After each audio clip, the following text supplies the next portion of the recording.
Hey everyone, Sarah Pacaro. Today's video, we're going to be talking about the 4 reasons why, if you see these red flags in a relationship with your partner or a potential partner, perhaps someone that you're dating, why you may not act on them. I mean, red in this case, in the form of red flags, means to run. It does not mean stop, wait, hang out.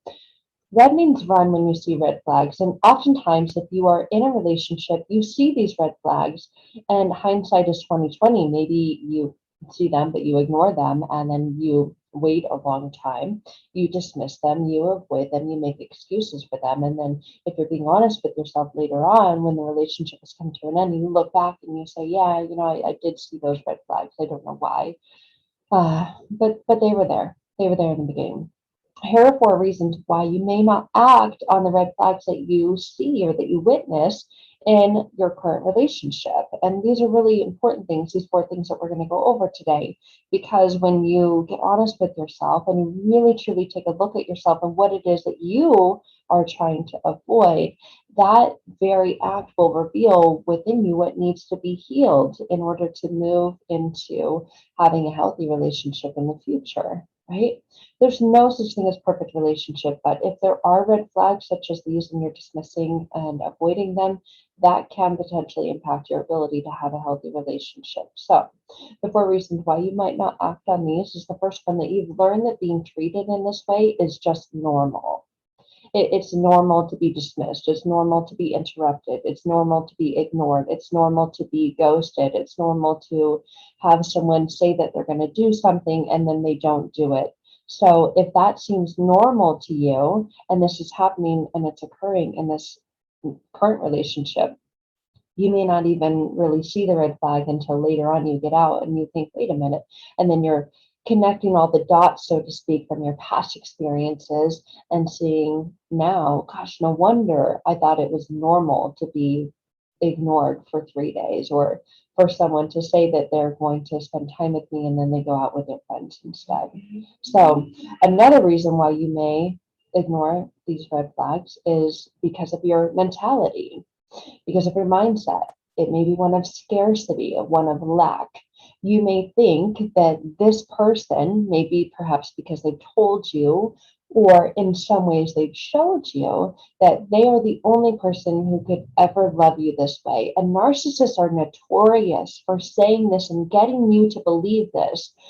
I am the only person that will ever love you this way. They will even use things like social media to present that and to say to you, or to post about you, and to post things like, I've never loved anyone the way that I've loved you. And then they'll post you and they'll tag you in this. And then you really truly begin to believe this. But you're coming from a scarcity mindset. You're coming from a mindset of, this is the only person in the world that can love me this way. And especially in the realm of a toxic or narcissistic relationship, you're being love bombed in the beginning and you're being put on this high pedestal so that later on they can take that away from you. And then you have this longing to get that back, but it's not actually real. So you're left in this state of constant confusion of, why does this person do this to me now? But that's the second reason why you might not act on the red flags.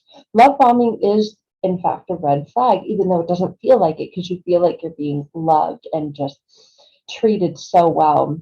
But you're being groomed to believe that this is the only person that could ever love you in this way. But that, in fact, is abuse. That, in fact, is manipulation and is detrimental to you on so many levels, to your mental health, to your spiritual health, to your possible financial future health, to so many things. The third reason why you may not act on the red flags that you witness in a relationship is because you're being mistreated. You're being gaslit. You're being abused, whether it's emotionally, mentally, spiritually. If it's physically, please get out immediately. But I used to stay because I was not physically abused, and I like to say that if I was, I would have left, but I don't know because I've never been in that situation. But I say that because I wasn't, I stayed. But being mistreated felt preferable to the pain of being alone. I mean, I realized I was severe codependent. I had never ever been alone. And then when the first serious relationship ended, jumped right into another one just weeks later, didn't give myself any time or room to heal. I didn't know how imperative and how important that was at that time. And I had this mentality like, I don't want to be alone. I can't make it when I'm alone. I was just in this relationship where, I was my needs for intimacy were being met. My needs to be with another person were being met. I didn't have a lot of girlfriends. I wasn't getting that in other ways. I was so dependent. I put all my eggs in that person's basket. And I thought, oh my gosh, being alone? No, no, no, no, no. And so I jumped right into another relationship, an even more severely toxic relationship. But being mistreated in that relationship felt preferable to being alone. So the fear of being alone immensely comes into play and is one of the reasons why you may not act on the red flags that you see. And the fourth reason is that you're under this illusion, under this spell that kind of get cast on you that you believe. And this is really dangerous because you step into this space where you believe that your love can surmount all, that you believe that you can love someone to the degree that they will be so appreciative that they treat you like the queen or the king that you feel like you are. The way that they treated you in the beginning of a relationship in the love bombing phase, especially if we're talking in the realm of narcissistic relationships, you believe that you can change people into being a better person. And if you just see all the good in them, that eventually they will begin to see the good in them, and then they will be a good person, and that your love can change them, and that your love can transform them. And when you hit this constant brick wall that doesn't happen and that doesn't occur, then you try harder and you put more time, more energy, and more effort into that. So you're under this illusion that you can change others and to be a better partner. And they once were, for such a short time in the beginning, they were a good partner. Well, they were really trying to get you stuck in this web that they've cast. And once they do, then they become this person that you don't recognize, that you don't understand why they're doing this to you, because you're a good person and you live by this golden rule: treat others as you want to be treated. And so you think, well, if I want them to treat me with kindness, compassion, love, and respect, I'm going to give them that. And if it's not being reciprocated, then I will just give them more of that, because maybe I'm not doing enough. I'm not giving them enough of that. And the pattern and the cycle continues on. And it keeps you stuck in ignoring the red flags that you're witnessing. So be careful, be really, really careful. It is imperative, especially as you're on this journey to healing, to not only identify that you do this, but then to make a conscious choice and effort to act on it and then do something different.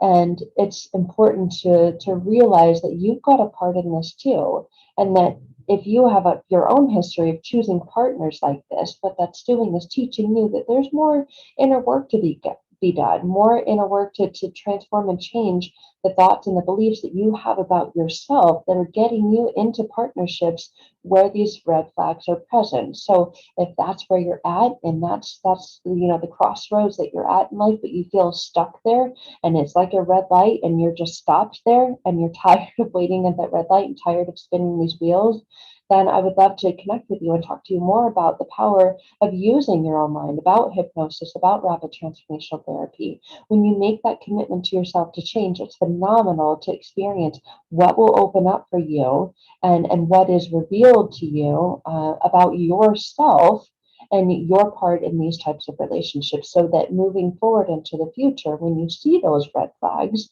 then you don't dismiss them, you run from them, because you know your true worth, value, and you get what you want, right? Not in a manipulative form, but that you don't have to just continue to put and put and put and give, that you are able to give and receive in a healthy, loving, kind way, and receive that in return.